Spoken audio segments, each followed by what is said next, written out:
పార్వతీపురం పురపాలక సంఘంలో వైఎస్ఆర్సీపీ పార్టీకి బిగ్ షాక్ తగిలింది. కొంతమంది కౌన్సిలర్లు ఎమ్మెల్యే విజయ్ చంద్ర సమక్షంలో తెలుగుదేశం పార్టీ తీర్థం పుచ్చుకున్నారు.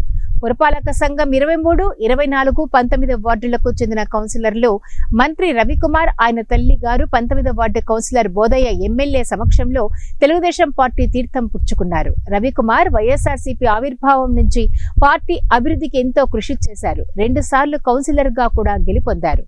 పార్టీ కష్టకాలంలో ఉన్నప్పుడు అండగా నిలిచారు.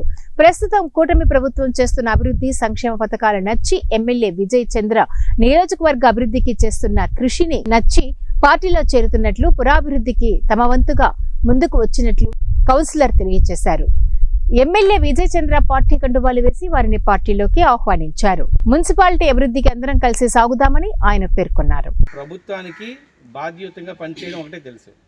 సో పార్వతీపురమే కాదు, రాష్ట్రం మొత్తం మీద కూడా పార్టీలకు అతీతంగా సీఎం రిలీఫ్ కానీ ఏ కష్టం వచ్చినా కానీ ప్రతి ఒక్కరికి సాయం చేయాలనే ఒక భావన కల్పించింది మాజీ నాయకుడు చంద్రబాబు నాయుడు గారు. ఆయన విజనరీ లీడర్. గడ్డు కాలం ఉన్న రాష్ట్రాన్ని, ఆర్థిక ఇబ్బందులతో ఉన్న రాష్ట్రాన్ని నడిపించగలుగుతున్న రాజనీతిజ్ఞుడు, అపర చాణక్యుడు.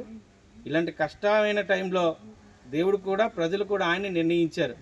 ఆయనే రాకపోయి ఉంటే ఆంధ్రప్రదేశ్ అనేది అసలు భారతదేశం మ్యాప్లో ఉండలేని రాష్ట్రం కింద, అసలు బతకడానికి కూడా అనువైన కాని ప్లేస్గా గుర్తించబడే పరిస్థితి వచ్చేది.